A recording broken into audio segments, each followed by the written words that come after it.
GameStop and their acquisition date is moving closer. Strategy dictates a complementary company will be joining GameStop. And tactically, we can see market conditions are primed for this to happen sooner rather than later. As the days tick down, the candidates will get narrower and narrower. And this video is an effort to direct the conversation in that regard. Add your suggestions below, and I will suggest one possible left field idea that makes for a potentially good trade for GameStop and for you.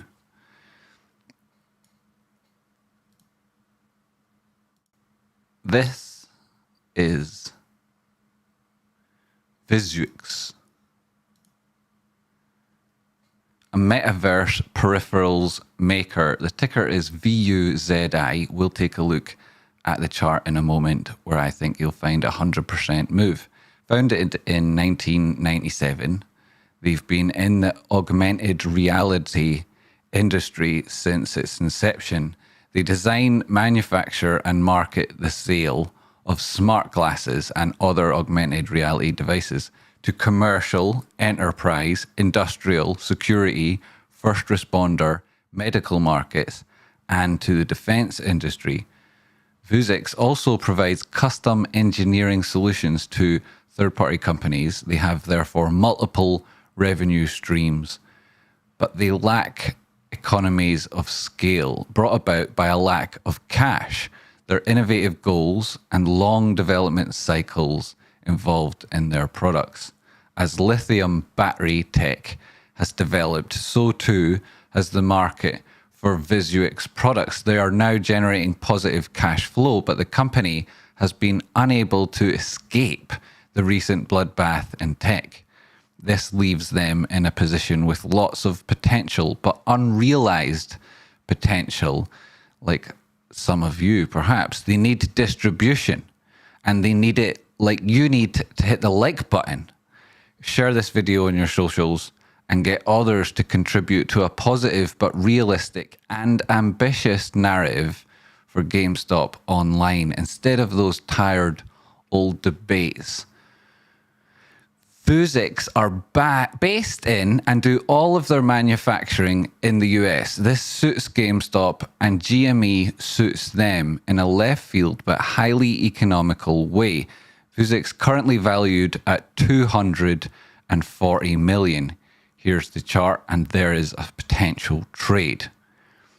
GameStop have a specific budget for their planned acquisition. We know this, and the price of this company at $240 million market cap is well within budget. They have a low gross profit margin of around 15%, and this has not been trending up for the best part of a decade. They need scale, and not in manufacturing, but instead in distribution and marketing. So perfect match for GameStop in terms of economical need. They have, like I say, a very low gross profit margin, not trending up, not achieving scale in distribution and marketing.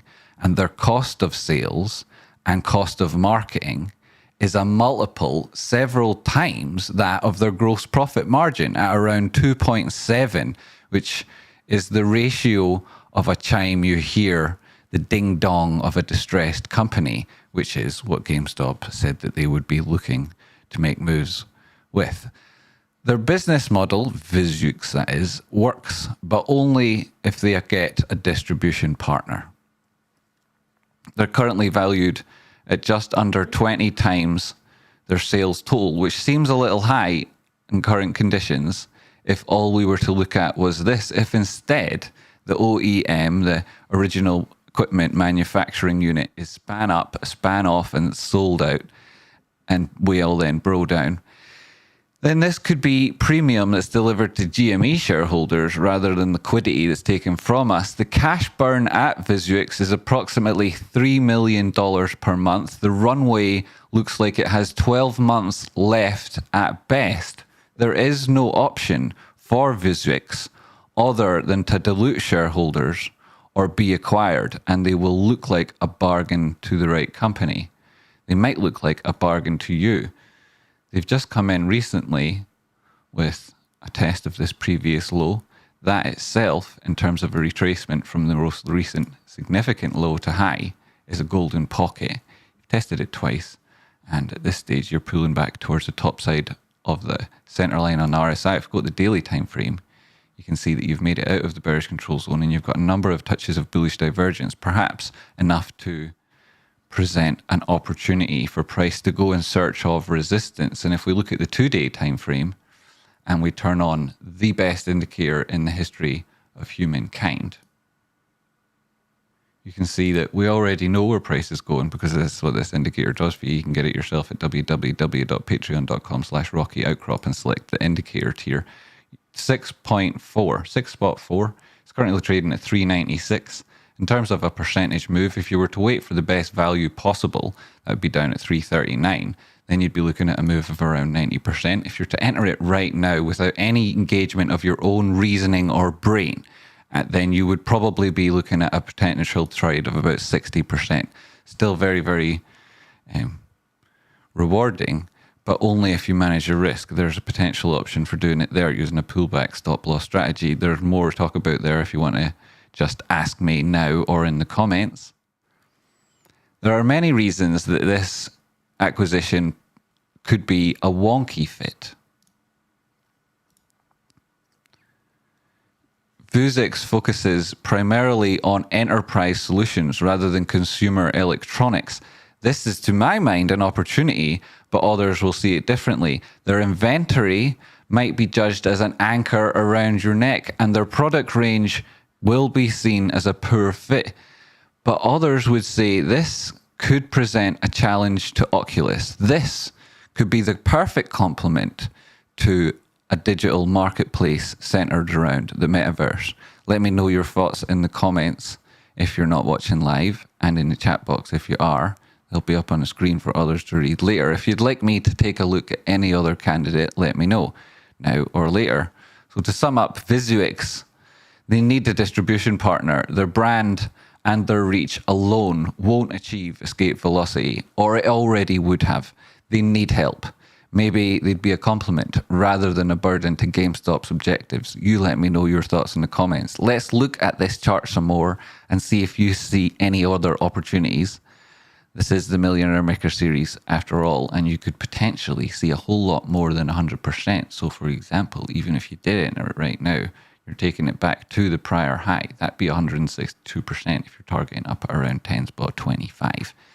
Break that, you've got some serious moves on the go, because you take it from the most recent high to the local low here, which might be the low. You can see that you've got a first target, which, if I was to be slightly more accurate, that arrow, which I can't get now, if I move this dude over, thank you very much, I can drop him in with the 236. Your next target, if you exceed the Rocky Outcrop flash, which is asking a lot because it's not interrupted and there's a way of using it that makes so much money. There's the 50% retracement up around 1028.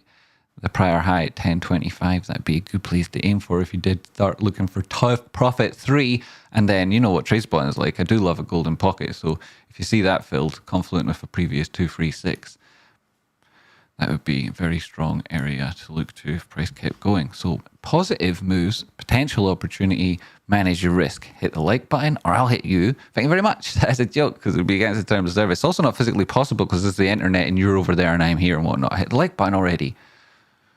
So let me get this chat box up so I can see it. There we go. Printer is on. Puppet is beside me. GBOG. Bing bong. Good to see you. 15 months. Look at that. 15 months. Hey, I must be doing something right. Cheers, buddy. I think apply on the Games Workshop trade in Discord Jam. You're welcome, Mango. Happy to look at it some more. It's a great idea. Maybe they're a potential acquisition candidate. I was told there would be Pi. Ace, we had Pi. The wolf came, took off the window or something. I don't know. I put it out there. Pi on the windows. That's something people do. Start from the beginning. if you want to catch on what I'm talking about for sure. Good to see you, Minner. Good to see you, Colin. Great to see you, Big Buckets. All my thoughts are my calls will print. Nice, AJ. That'd be nice. Mysterious acquisitions. Hello, Harry. Easy does it, baby. Yes, interesting, isn't it? I think this should be the debate online. I don't think we should be talking about these tired, old, wrung-out ideas about focusing too much, you know, of our enthusiasm behind the market mechanics, such as DRS. You know, the much more important and relevant to your wealth and your family, it'll be the price action, and a diligent understanding of that requires you to follow it and not get too involved emotionally at any one given time. Minner, to have $5. Thanks for all you do, Jamie. CENN, if you have a minute, you betcha. Happy to look at CENN. It's doing good. Flash CENN, 7.9% today. You've got your entry there. I know I'd put it because I also use the alarms. I have a video on how to set up alarms on TradingView. These on horizontal levels. This potential entry then, 0.3, not spot 39. Looking for not necessarily this huge move here in its entirety, but first take profit on this guy could be up around 0.61. If not say first, right, but one of. That would be a huge percentage from the entry, and it's still a good, what is it, about 30% from here, something like that in terms of share price. Whoop, that's 100%. That's not where I'm looking. It's the first target. Isn't it around, what did I say? Sheesh, this show's going downhill quickly, isn't it? No, it's still fantastic. That'd be around 47%. Well, you can't sniff at that, but obviously there's areas above that. This 236, that's relevant. Yes, that's what you're looking at. And this prior high within the formation, yeah, that's where you're looking. So you get back above 0.44, you know, you'll have made 10% or so. That'd be nice. In terms of managing your risk, it's very tough on this inflection, especially when I'm looking at only a 2-day time frame. Down to the 4-hour, where you've got bullish divergence, the start of a potential move. You've got a horizontal to break. For some reason, I've drawn this. Oh, it's the previous gap here. That is interesting. Must be something more than that. Yeah, it's 236 from this intermittent high. That's not all that important, but it's very close to this previous. Okay, so I don't need that guy, really. Why even there?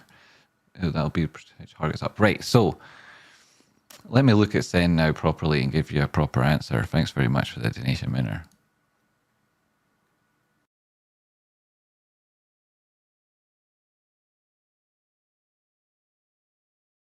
CENN, of course, CENN Centro don't make bras. They are classed as a consumer durables and motor vehicles company. I think potential revenue opportunities lie in the rollout of charging points, which are few and far between, and a big opportunity for this company and those like it. EVGO also benefit greatly from that. So this is very, very difficult to see what's going on. In terms of the weekly time frame, downward sloping trend. It's been an absolute night for anybody that's invested in this with a medium to long-term horizon on their trades. And so any inflection to the top side has been quick and short-lived, followed with a lower low. Apart from that previous gap, and that was 7-8 years ago, not worth thinking about. It's a completely different company now.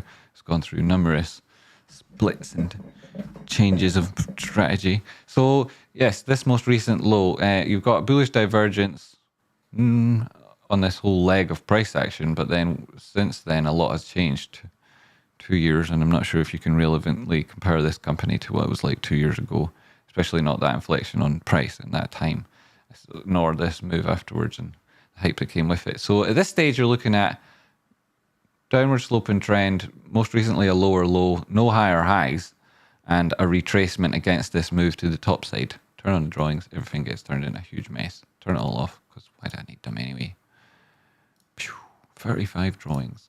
Oh no, they've gone, Spotter. Yeah, so your 236 on this would be a lot to break that, but then we're very far away from it. We're not aiming for that yet. And then this most recent peak, again, company is completely different, but that is a 236, whichever land you're in. And this is 382. Now, there's very little else on the charts at the minute to make an assessment. I don't have moving averages, nothing. Put on one. This in here, which I have to set up manually, and it's disappeared. Where are you? There you are. will do. Donkey. Well, that's freaking miles away and absolutely useless on the weekly. What about down here? Oh, look at that. 1.4 rocky outcrop flash. And you could see how any high now that exceeds this most recent touch of 0.89, not spot 89. What's happened to me? Which would also be the 200 period moving average right now. And that flash confluent with the previous area. Interesting that then. Interesting. So I would anticipate a price action finding a lot of interest at 1.4 should it get there. Currently, that seems very ambitious. But exceeding the prior high would potentially potentially push it to that direction. 4-hour time frame, you're looking to get confirmation of a move with the RSI here because it'll definitely be back above the center line before price action's made that significant move that takes it above this 0.86 high. So I'd be looking at RSI on a 4-hour where you'd probably get an early signal of that. Oh, there's another flash. Probably get an early signal of that on the tiny time frames when you broke that 200 period moving average. 0.5. Well, if you're targeting that, you've also got a downward sloping diagonal price action here. It's gone through, retested. You haven't quite got to this horizontal. So if you are managing risk, that would be the point at which you would no longer want it.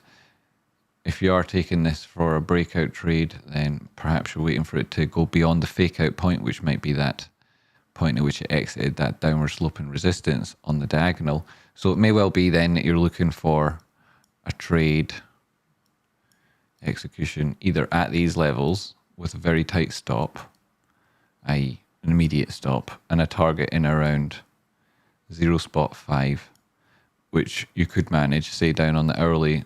Oh my goodness. I have to be full disclosure. I don't own any VZUI, right? I may look at it tomorrow, but that's because I identified a potential trade and I tell people about them here before I take the trade myself. So don't need to do that to make money, right? That'd be ridiculous. Plus, I appreciate my audience a lot. In fact, they're one of the two every day, twice a day.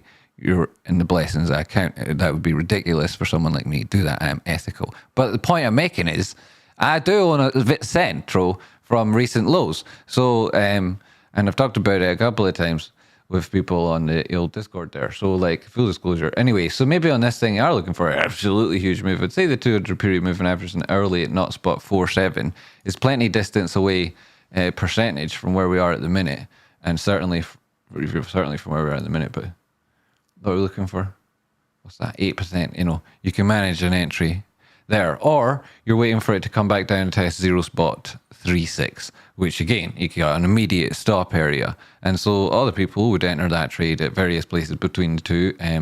I already did enter it back here, so whatever.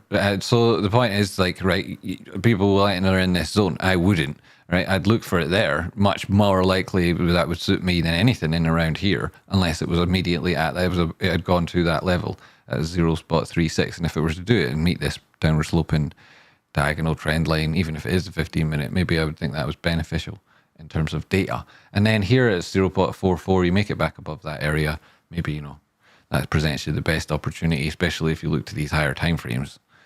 That would be where you take the trade. That's where you conceptualize it, do a lot of the risk management, and on 4-hour you don't really get any better entry zones or risk management zones, but you can see that how definitive a break above would be with regards to the current level of price action, which again speaks to the risk.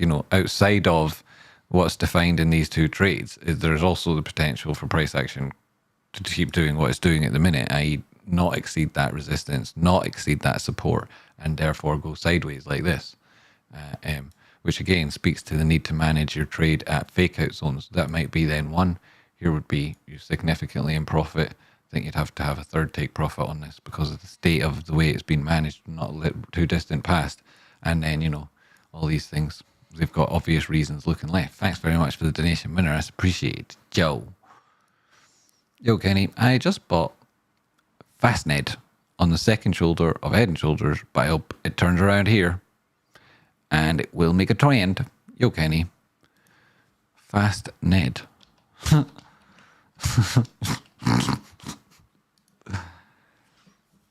out to all the Fast Neds. Yo. You're pure fannies. So, Neds, right there in Scotland, I'm pretty sure that's a derogatory term for not-educated delinquents. It isn't their fault, is it? You know, yeah, probably. But like what we're talking about here, you just bought it on the right shoulder of a Head and Shoulder. You certainly did, sir. On the 4-hour time frame, you've got a flashback down at 34.64. You still don't have a 200 period moving average. You could take you around 37.50. But that's very much risk on. I wouldn't like to enter that there. And it does chime with that zone I was saying that I wouldn't really buy CENN in when I look at it there, just briefly. There's other things to look to. Daily time frame, you've just most recently broke through and held that 200 period moving average. Head and Shoulders does come at the top side of a trend, so we'll look to see the head and look left. It's not actually at a significant level of resistance in and of itself. There's probably a Fibonacci level it's at, but like I use that for measuring things, not for defining opportunity like that. So at this stage, you know, you've also got a gap there, I can see. Yes, Jen shouting in the back of my head, I'm gonna get the criminal. She hates criminals. Anyway, there's a gap there in at around $40. Yeah. So boom, get there, fill that. Then you probably definitely the Head and Shoulders idea would be defeated by then. So you'd be laughing, right? You'd be like, "Yay, brilliant! Screw you, but 69." That's where the real resistance lies if you do make it back. I suppose there is actually. You know, it was previously support once. I don't think that area's the be all and end all, but it also does match. You know, this potential idea, anything like that. You'd be saying. Trace one that's got one touch. What planet do you live on? I'd say you're correct. That's silliness of me. Plus, at this stage, you're looking at an upward trend. So, really, you're talking about breaking that. And then the horizontal level I'd look to, yeah, it's really, really close. 37, 50, $38. It's very dangerous buying things when on those tiny time frames, if that's what it was. But on the daily, you've got that potential. You don't have. No, this is the first signature you're getting of any note since price action broke that trend. I would have expected, you know, RSI to do worse or better in that instance if price action. You know, this is like, there's a little, like, that divergence signature is enough to start getting something. Being at the 200 period moving average is why you've got that divergence as opposed to it being a trend change yet. So I think you're right to be a little bit weary of that trade. I'd immediately put my stop in profit. On the daily, it looks like you've got the ability to do that.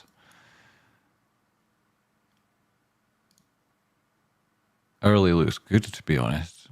If you manage to break 35.90, 36.84, 30, maybe you do, you know, break 38, 34. I still don't think that's bullish. I wouldn't be bullish on this thing till it's back, closed that gap at 40, and then opened above 42.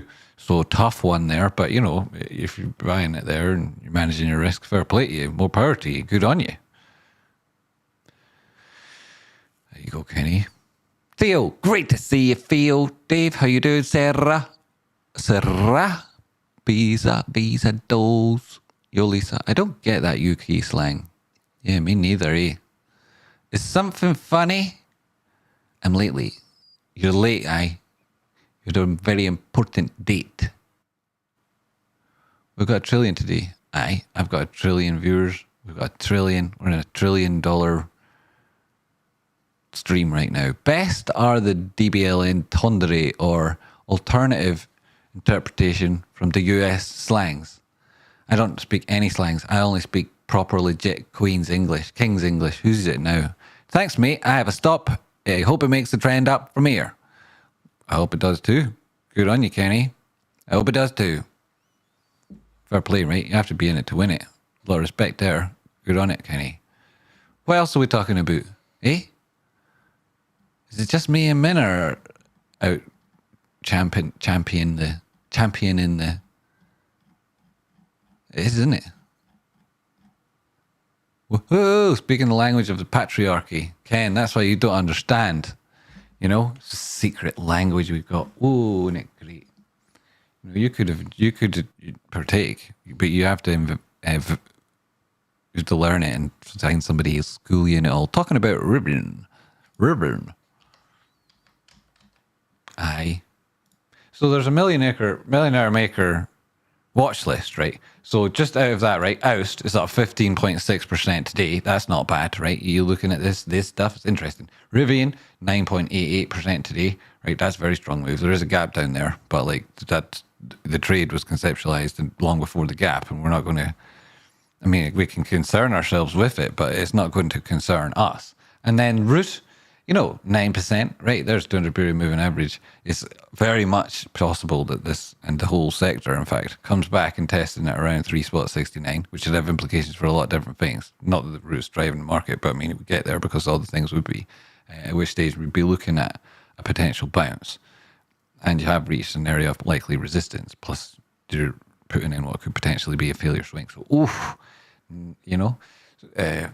potential megaphone 2 there for test back down below 4. You would expect that to break, gap to fill, 236 retest 3.67, very possible. But there's like 9%, and then CENN that we talked about, Carvana, it's nearly 7%. UPST, this just makes money for people. It's like a little make money machine. A little make money machine for people. UPST, and percentage moves are huge down here. CHWY with 4.95%. We like that. Did break down more. There's this other huge potential trade for CHWY, so that's also to be aware of. 200 period moving average meets this downward sloping previous resistance on a channel 4-hour time frame. Slightly clearer where that came from, but it's still a bit of a mess. If you did break up, fantastic. 295% on that previous, like that really low entry. Still massive trade, over 100% potentially. Why would it go up? Well, a lot of other things doing well. Yeah. Bitcoin, obviously, strong move this morning. Good mornings. And if you are looking at RIVN, you're also looking at like the leader in the EV sector, which made it back into this important liquidity zone there at 193. We did mark this out as being important. If you manage to break to the top side, that's 208. You get back above there, it's 216. Sharp shrift up to 250 afterwards. I had to drop a lot of things for my mental health. I know, it's like that game Diablo. I can't carry anymore. Oh, I can't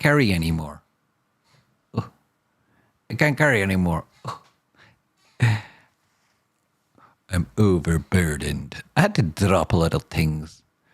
Well, Sarah, you ever need a hand picking them back up again? I'm very far away, but I can help in a sort of like, go on, you girl, you sort of a way. Katie or Cat guy, but did you see that bounce after the forgive Phil? Hey, Uggs. Yo, Dashy.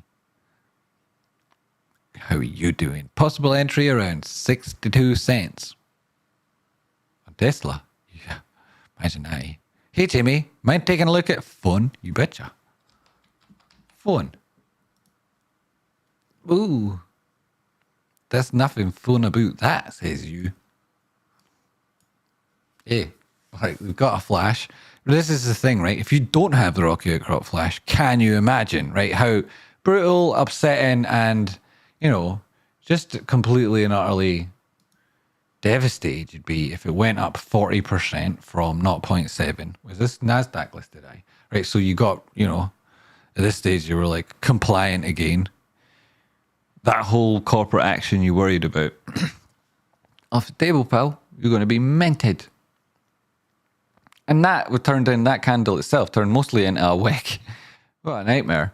You did continue back up and meet the level again, but it was an interrupted flash, so you knew that was going to happen. You also knew that this was potentially the limit for a while, and then when it met a 200 period moving average with a failure swing, you were like, well, that is the top, right? That's no fun, no more. No.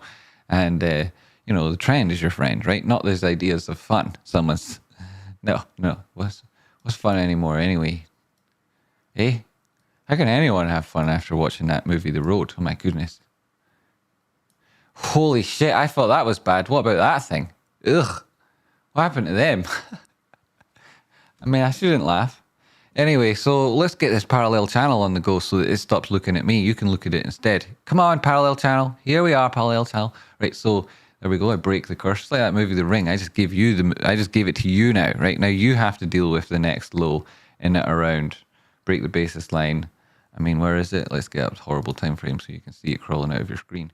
Yeah, so, I mean, not spot 50, not 8. We'll call it not, right? Because Nautilus, Naughty Lass, Jules Verne. Also, Philip Patek. You've seen they've got a new range out of the Calendar one, which is pretty nifty. It's quite nice.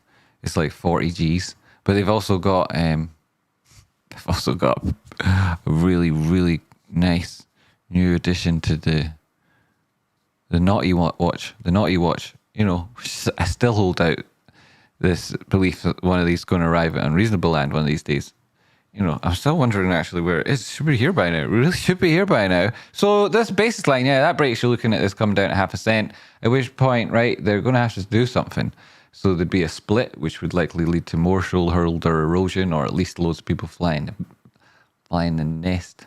You got bullish divergence? No. Why we look at what's the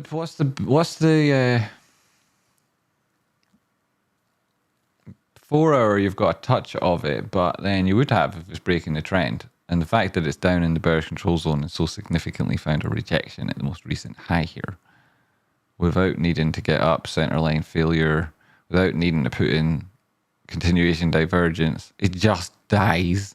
That's not great. 2 hour, you got bullish divergence, but like I said, it's crap. Then it's not spot 69, outlooks bears. Unfortunately, post market, we've already exceeded that. So what looks like a bullish target is now below us. It's like, wow, this is like, it's like a comedy. This is a comedy, is it? This is funny. Right, so what's this flash at? Not spot 7. Well, we're already there. So that's you've arrived late to the party. And then there's the 200 period moving average. It's not 0.72, but you're not trending in that direction. It's just a rejection point recently. So, what are we thinking about PHUN? I mean, totally chip in with some more. In terms of seconds per analysis delivered, that's quite high, heavy hitting minute there. Anyone on the course? We have a drill session scheduled for tonight and tomorrow night for drills specifically. Alrighty. Good one. Might have to keep an invigilator's eye over that. Trade spotting was looking at the 2-day long-term support levels. Yeah, there's interest there. It's not quite at these support levels yet, and now they're a huge percentage chunk away to test them both fully. But this descent into the oblivion of oversold looks to continue, right? Look but never stare, especially at that kind of void. Potential entry at 0 spot 62 was referring to PHUN. PHUN. At 0 spot 62, aye. Most recent lows above there, so you're looking in this dude on, whoa. What's the reasoning behind that? Spot 62 would be my dream. That I was wondering. Seems to run where it hits the bearish control zone. Is this seems to run where it hits the bearish control zone? Yeah, but this one you had bullish divergence in the last flick, and you don't have that yet. So maybe that's why you're looking for a test down at 62. But the low here looking left is in around 60. So maybe you're thinking like that'd be your entry, and maybe you're looking for like a little bit extra for the stop loss. But then you're below the basis line of the channel, and slipping below that hasn't been, well, I mean, recently it hasn't been devastating.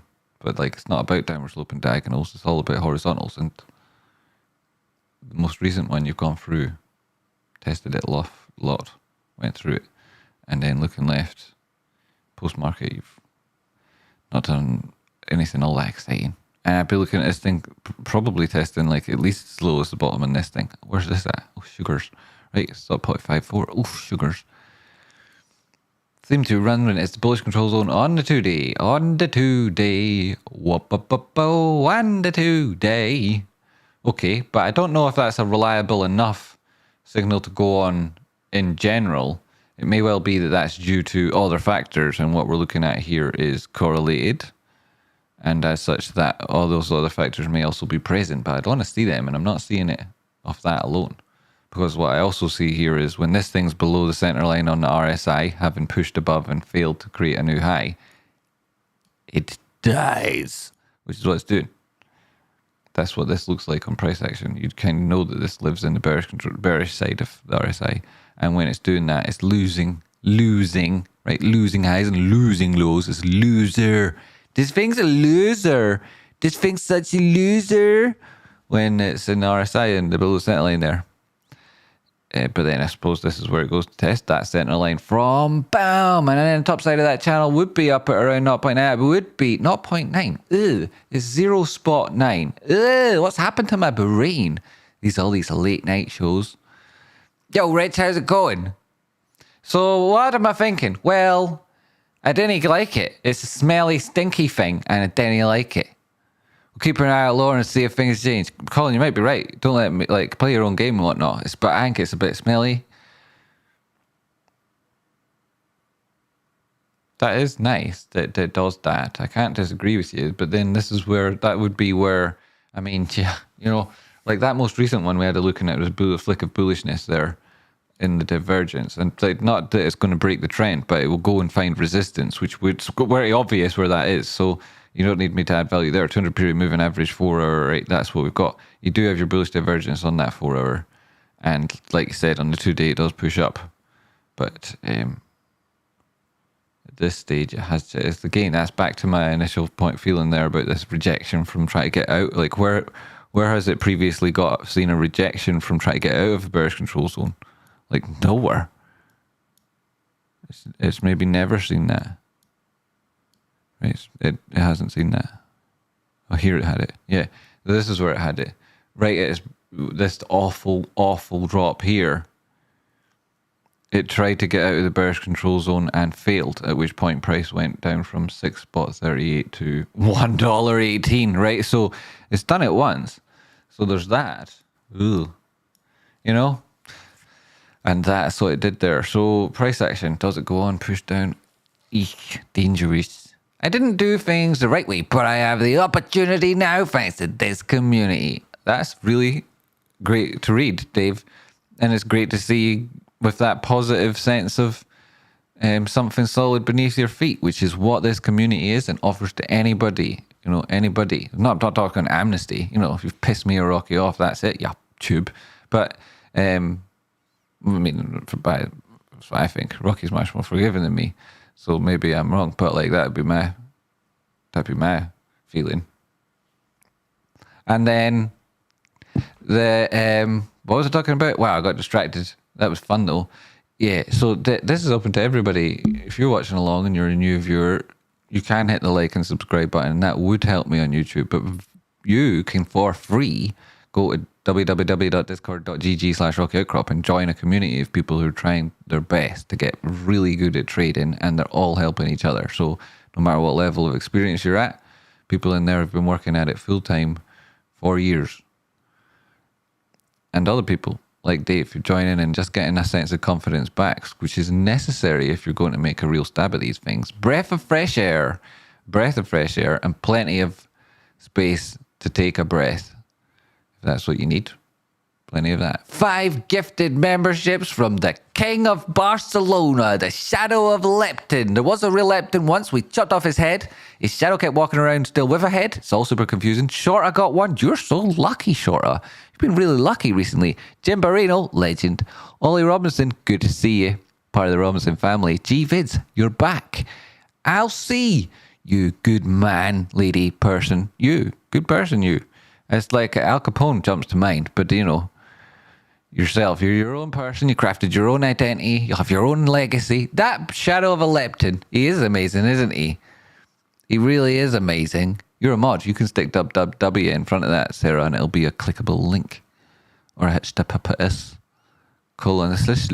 as they say here in Britain. So look at you lovely folks getting those gifted memberships. Yo! They pay it forward, but then there's a danger you do that outside the boundaries of this strictly regulated community, which is free to join, of course. You're just not allowed to leave. You're not allowed to leave, or people come after you and gotcha.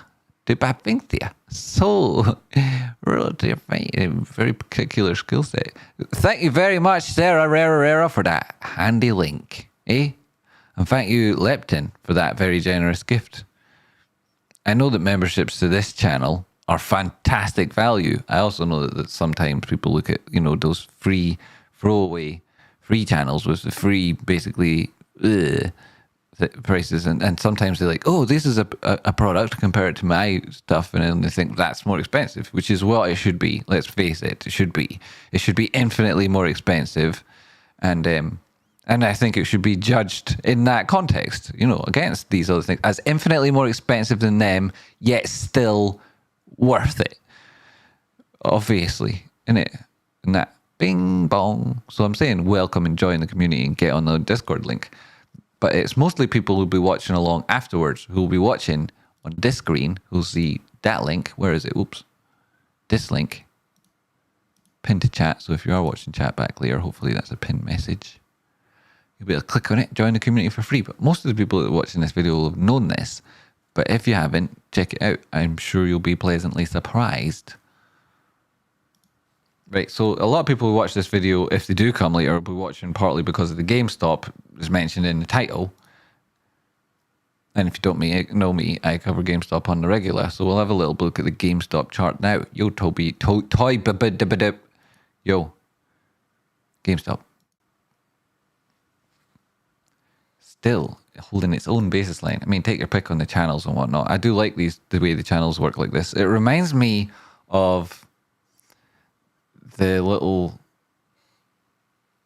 curve that you get on like the back rear wheel, depending on either one, of a Lamborghini. I think that's what these two channels together are like. They're very much like a Lambo. Have you seen that new Lambo? It's like only just coming out. It's not actually out. I mean, nobody's test drived it. The only time I've ever seen it moving is in the advert for it. Lamborghinis have got amazing adverts for their cars, but then you would have, wouldn't you? And this new one, the Revoluto or whatever it's called, sounds a little bit like, sounds a little bit vomitous, but then it would be, because they go not to 60 in 2 seconds and whatnot. You have to flick the thing up to push the button to start it.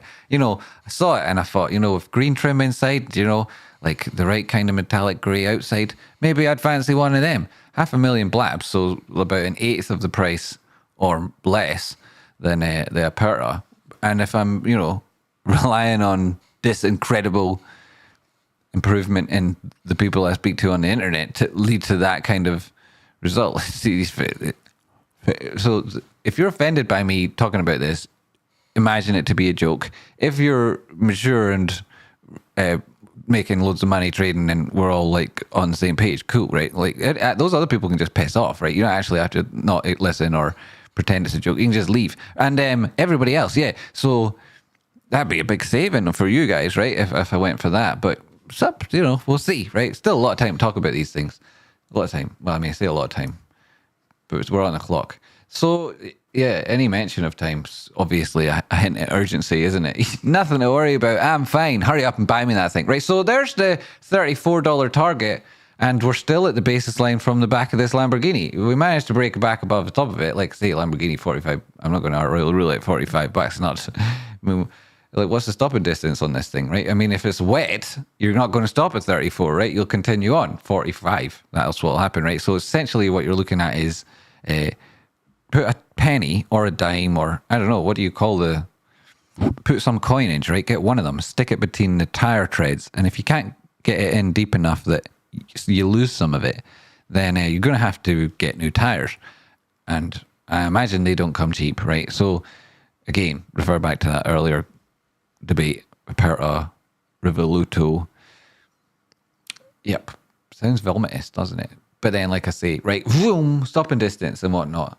You're looking at 34. If that doesn't hold, you're looking at 45. And if that doesn't hold, the sky's the limit, right? So at this point, that's like you're going to need to stick the spoiler up and pray for some downforce.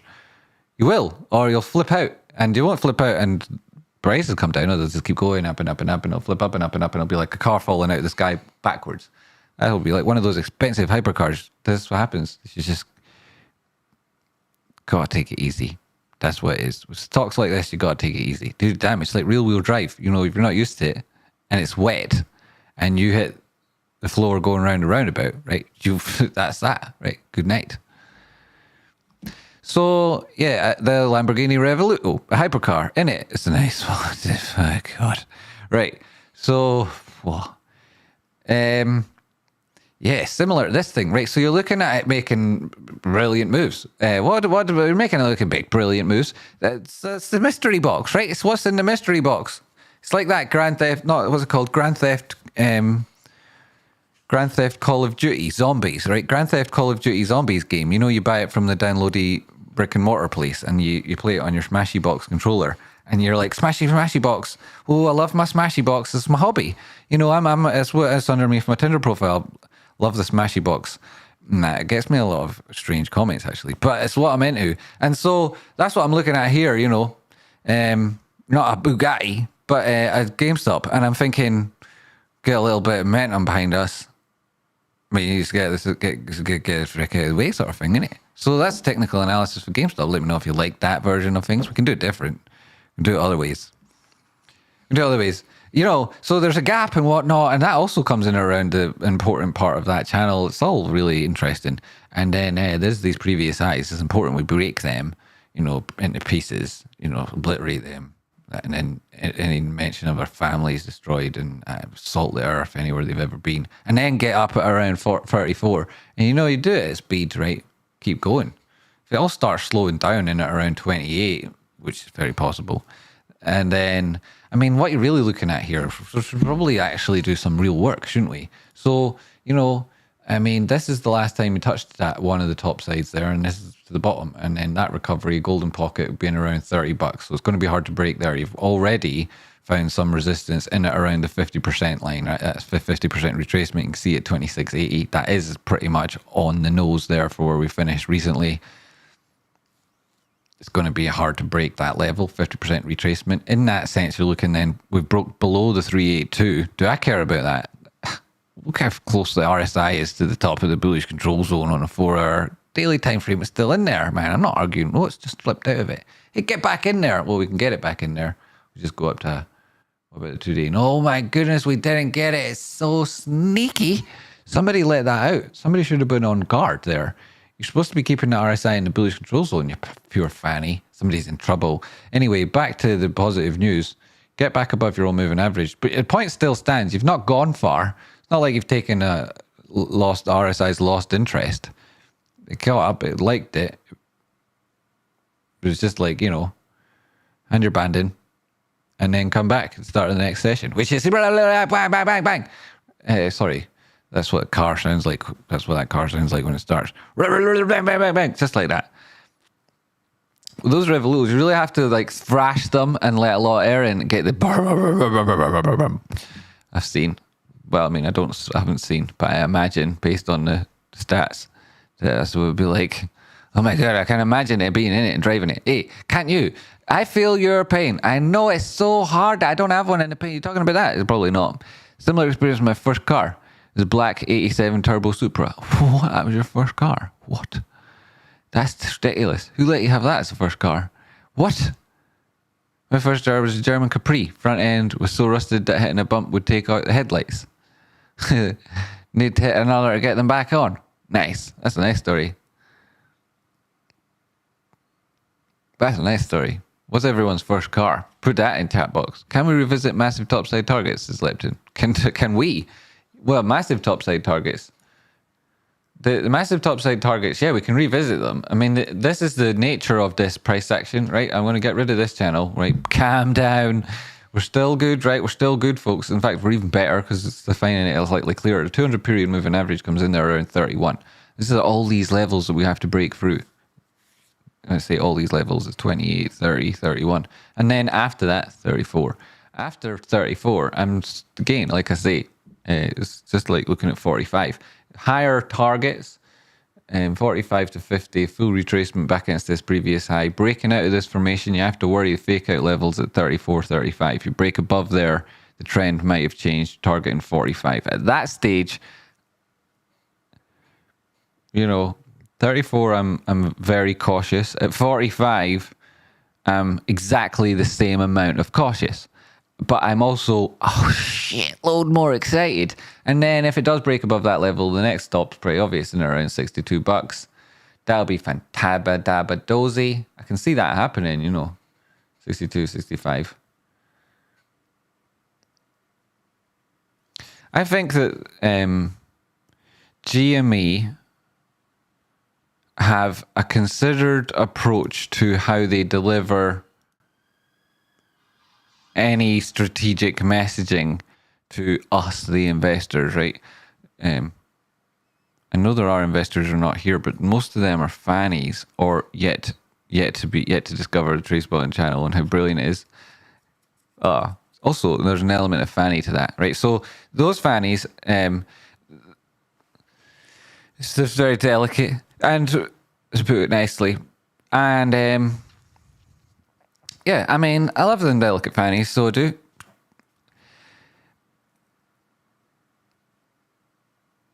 GameStop have a very particular way of doing their messaging.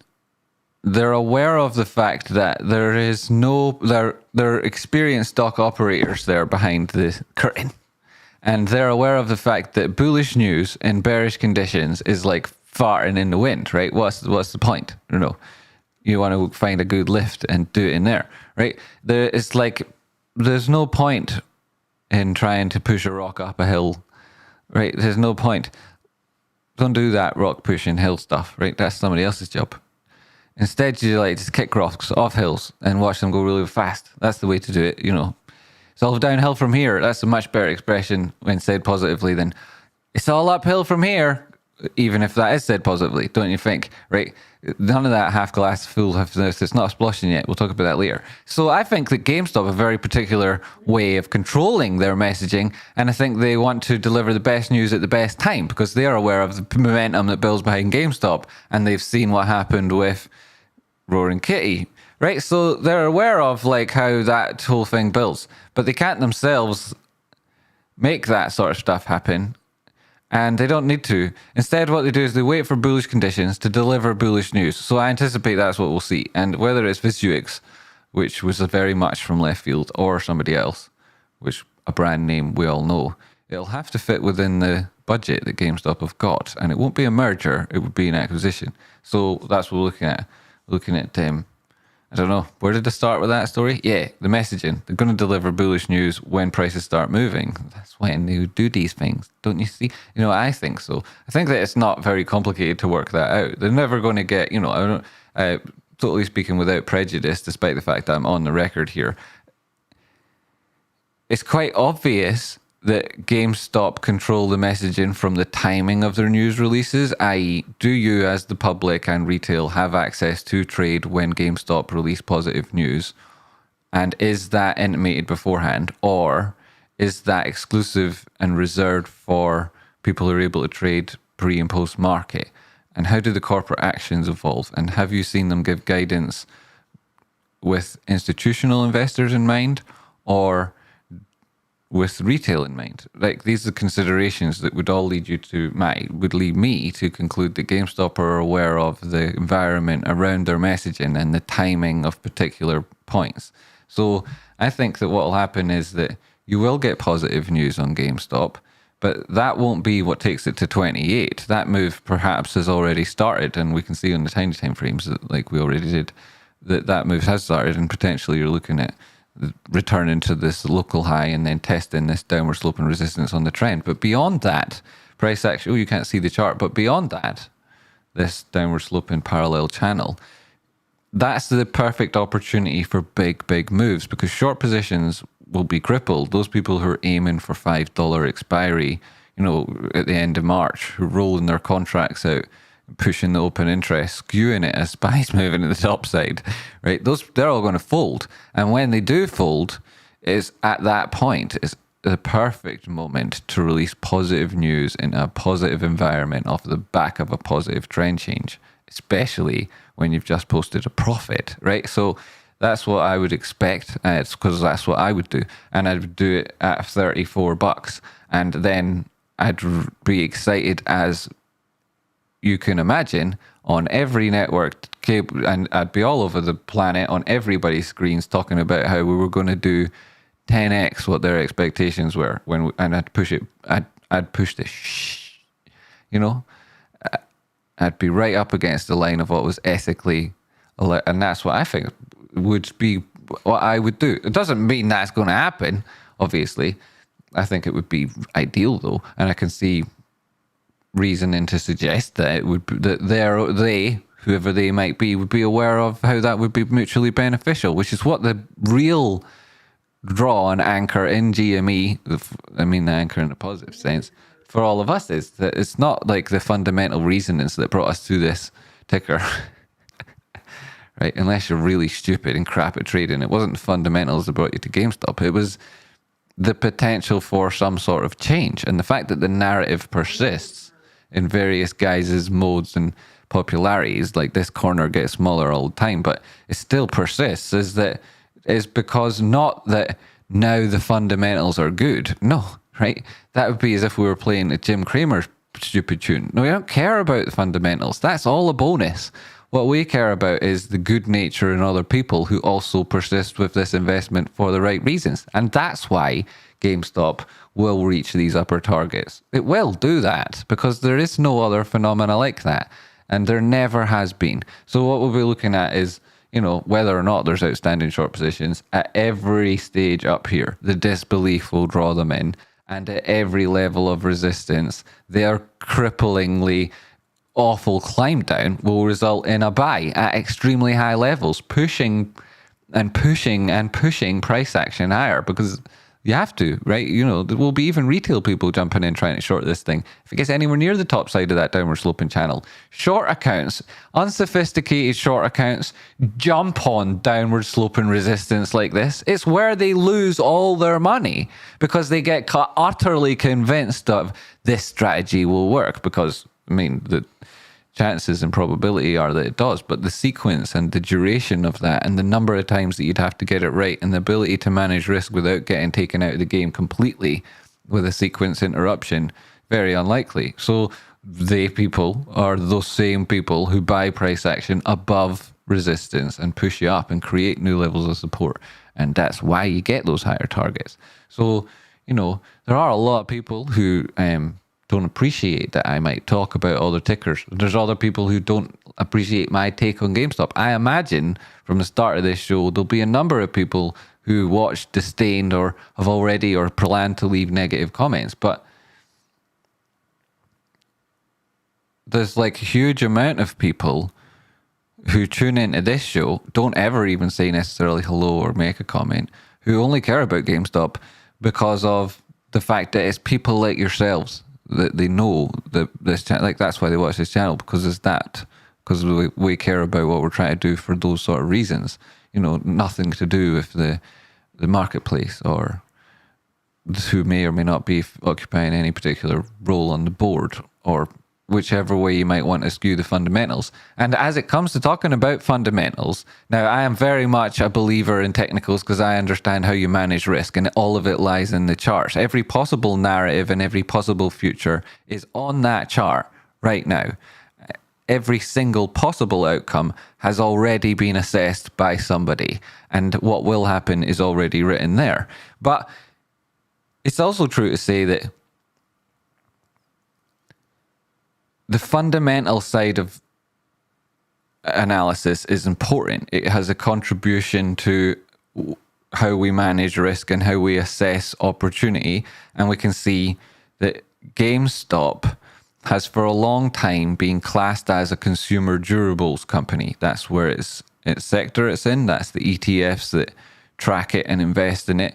That's the money fund. That's the funds. That's where the money goes. When consumer durables rise, those funds that track it, they get investments. Those deposits are used to buy GameStop. That risk corridor then defines when it's purchased and sold as to its own place in the S&P 500. So it's true that fundamental analysis can make your analysis more robust in some aspects.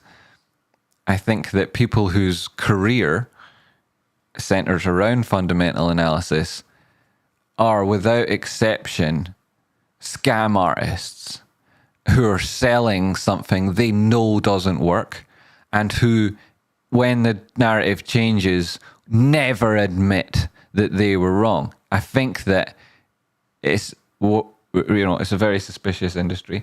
Whereas I think if you take elements from it, they can complement your overall assessment of price action. Bing bong, the price is wrong. And when it comes to GameStop, the accounting is wrong because this isn't a consumer durable firm. It's a firm with a digital marketplace where their gross profit margin on that one aspect of the company far exceeds any other unit. And when people complain about it being a brick and mortar store, the exact problem with firms that aren't necessarily consumer durable but are tech is that they don't have a physical distribution network, which is why they rely on Amazon and why Amazon usurps the online retail business. So GameStop are positioning themselves nuanced into those sectors to take advantage of the distribution. So it needs brick and mortar because that's what distribution is.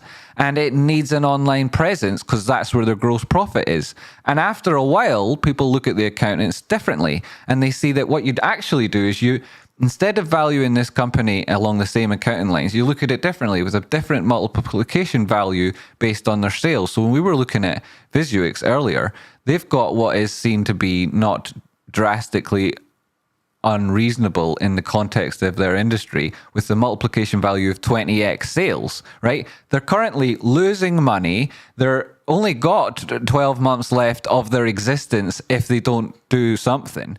And they're currently valued at $240 million. So there is other ways of valuing companies that nobody gives GameStop credit for. And I say nobody, we do. But that's especially this little corner of it. We're very, very, very niche. The overall world are ignoramuses, stupid people. You've met them, right? And hit the like button if you have, so that I know that I'm not just out here as some ridiculous genius walking around everyone else on planet Earth stupid, right? I need to know that there's lots of people in me. So hit that like button, and then other people, they'll know that too. Right, so you're looking at GameStop, and there's a multiplication valuation. It's not correct at the minute. Everybody knows that the company IPO'd, basically. When it did its most recent there and it raised the $1 billion, that wasn't like fannying about.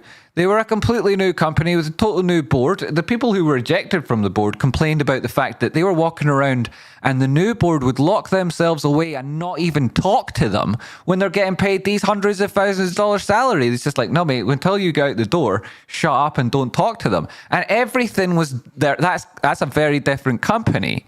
And they raised all that money. They're now a tech-focused company. All the growth element that GameStop invested in over that last 2-year period was entirely focused on the digital marketplace and then reducing the cost of sales at their brick-and-mortar businesses. So all of that's setting themselves up aware of how they'll be looked at in future. They've got Schopenhauer's telescope on the go, right? It's not some messed up Jim Cramer kaleidoscope. They can see with clarity what the future holds, and they're positioning themselves to take advantage of it. And it's not rocket science. The digital marketplace is clearly going to be a massive revenue driver. People are going to look at that the same way they do with Spotify, the same way they do with other, and they'll be saying, here, like, look at Netflix at the minute, right? Netflix, everybody, like that what's his name? The guy... He said I would have generally put him on, right? He's got long hair, dark long hair. There's a corner of a room behind him. He's massive on YouTube. He makes a video maybe every day, and I've got huge respect for his diligent commitment to that incredible challenge. Right? Huge respect for people who do that. And then I watch his videos every so often, and I saw one where he said at the start of it, something positive, CoffeeZilla exposing FTX and Sam Bankman-Fried. And I thought that was such an insult to the YouTube community who actually exposed Sam Bankman-Fried and FTX months and months ago. And don't jump on the latest trend chasing YouTube channel who we flick on. They're on a Jake Paul frickin' podcast today, and they'll be on a frickin' Andrew Tate bent tomorrow, and they've got a whole, I did Andrew Tate's course so you don't have to nonsense, right? Like, you don't have to, right? Nor do you have to watch that shit on YouTube.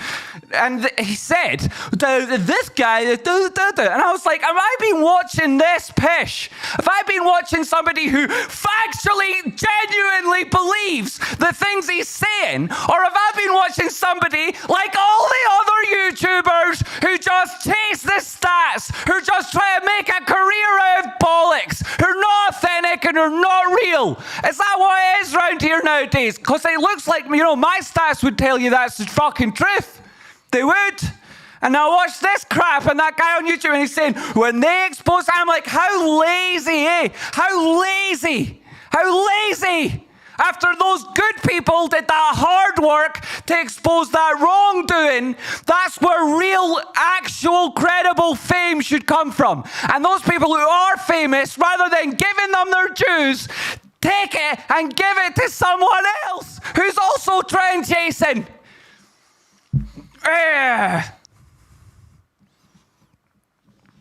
Yeah, so if you were to look at Netflix, like they've been all over the news, right? That guy in particular, his videos where he talks about Netflix, complains about how they're going down the toilet, how dare they ask people to, you know, just retain their password for inside their own home, you know, and like, yeah, sure, you can have it on your mobile and you can actually turn it on other devices if you confirm you're there at the time. You know, how dare they? You know, the only thing good about Netflix is that you can share your password. No, it isn't, man. That's absurd.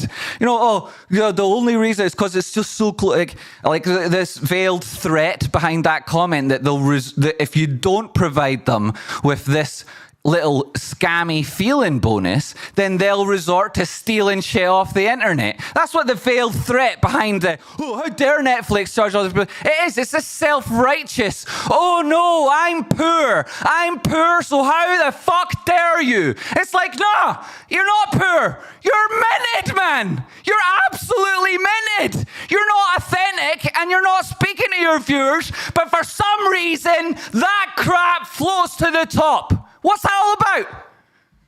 What is that all about? Because I really like YouTube, and it's not like that. It never was. And if I'm imagining that as what's going on in the world today, everything's screwed, right? You'll be lucky to get Netflix. And then other people, they'll consume Netflix like that's actually 8 hours of their day. And then when you talk to them about cryptocurrency, they'll tell you, no, you see, that's never going to work because this whole thing's built on nuclear power, and that shit's not going to last, or some other nonsense. And you're like, well, you better get off your arse then. That Netflix ain't teaching you anything. Get on YouTube and watch those blokes who do, oh, this guy exposed them. No, he didn't. The people who actually did it, one of them's here in the chat box right on the regular. He's called Tubes.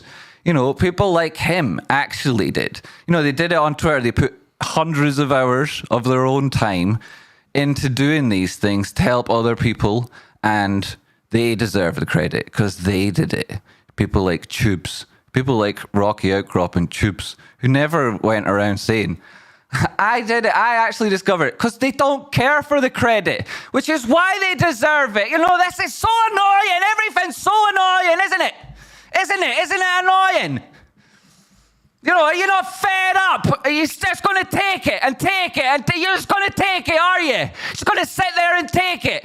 You know what I mean? There'll be some solace in the money you can make from trading these idiots and their moronic mistakes. There is some money to be made, and to that there is great benefit.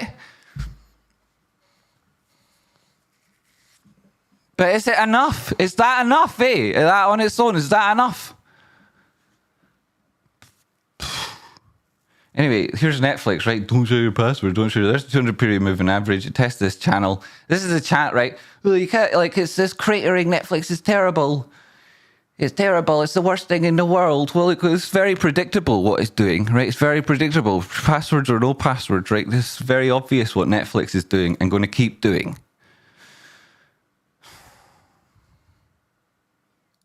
Anyway, I'm actually in a good mood today. So, what else is up? I love the currents and the doomsayers. Yo, crack rock. Yo, big buckets. But they will say whatever you listen to.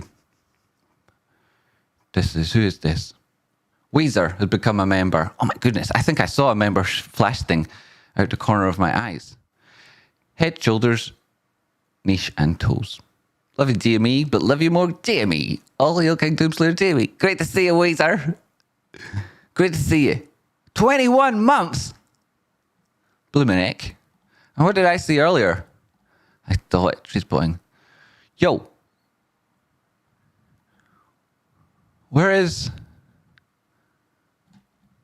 Did I see ETX Kevin? I thought it was FTX Kevin. Burn to the ground. Wait, what? Yo. 69 people were watching. Wow. That's uptake in viewers. Thanks for tuning in, everyone. Tom Nash feeling personally attacked right now. Who's that? Little late to the show, but Abdu, good to see you, Moondog. How's it going? What did I miss? I missed the member thing. There it is. 5 memberships. Captain Jack Daniels. You lucky thing, you. You've been scooping them up. Eric Everett. Yo, Lakeside, how's it going? Shadow of Lepton. Whoop. Martin Jones. Christy Adamson. And Suntan Monkey. What a load of good folks there. What a load of good folks. Get them gifts right round you. So the time is 1 minute to midnight. Bing bong, the price is wrong. Anything else you want me to have a look at? I will happily do so. What is it? What do you want me to look at? Yo. We can go back to the charts only tab and we can change it off of this. I mean, I nearly clicked on the... I mean, I've got so much trouble for me in mentioning those 3 letters. I'm just going to not bother anymore. Not going to bother anymore. If you're looking for an EV market to pick up, then perhaps you're looking at... I mean, Solo's getting completely boinked. It's one of the ones that didn't make much of a move, considering if you're looking at Tesla making moves to the upside. What was it somebody else was talking about earlier? Was there not something prompted me to talk about the EV market? There was something. Who was it? Anyway, I would have looked at Solo as well if it was all moving, but it ain't. What was it? Root and Carvana were doing well, but that wasn't what was driving my... RIVN! It was RIVN at 9.8. And we're not going to see much on a 2-day time frame. We're talking about tiny little moves, weren't we? Is that what you're talking about? If you're looking for the GameStop technical analysis, that was slightly earlier. We can do another take on it, but I think people will be quite happy with what we covered.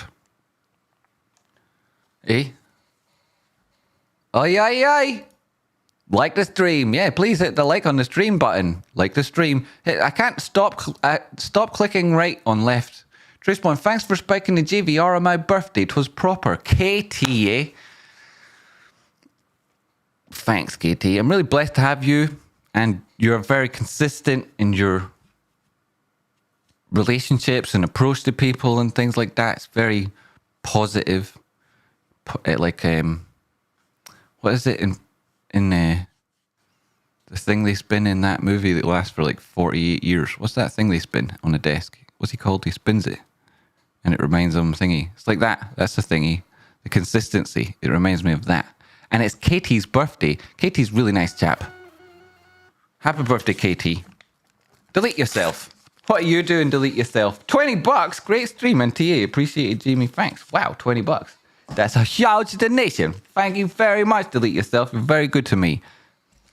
And have been for a number of, well, it's nearly 2 years. The 2-year anniversary stream would be on the 9th of May because last year's 1-year anniversary stream was on the 9th of May. But actually, the 1-year anniversary of the live streams every single day is actually some point in April, way earlier, because we delayed it to celebrate it later for some reason. I can't remember why. But anyway, so that's coming up. So be there or else, you know. It's quite irregular scheduling on this channel, which it does me no favors. But I'm very lucky that people keep tuning in and I see the same names, even though I'm not able to be on at the same time. It's like a huge, huge boost to my confidence and what I think the sense of having any real impact here. Like it's a big part of it is seeing people tune in again and again. So thanks so much for those people whose names you see most often. Thanks. Okay, thank you very much. It's now midnight and I've appreciated this chance to chat with you all and I enjoyed delivering that potential candidate for an acquisition earlier. It will be bought by somebody, whether that's dilution to their current shareholders or a boon will depend on corporate decisions out with our ability to affect love you, brother. A political on 20 months. So many people approaching a red headband. At which point, when you do get that red headband, no matter how good or bad your trading is, you'll have lasted for the same amount of time that it takes 90% of people who've ever lived or died to go completely bankrupt trading. You'll have outlasted 90% of people. If there was 10 people in a room, you're the last one still standing. You're in the top percentile. And of those people who make millions and millions of dollars trading, they all made it to that checkpoint. Every one of them. Of course they did. Of course you did. Of course you're going to. Remember and never forget.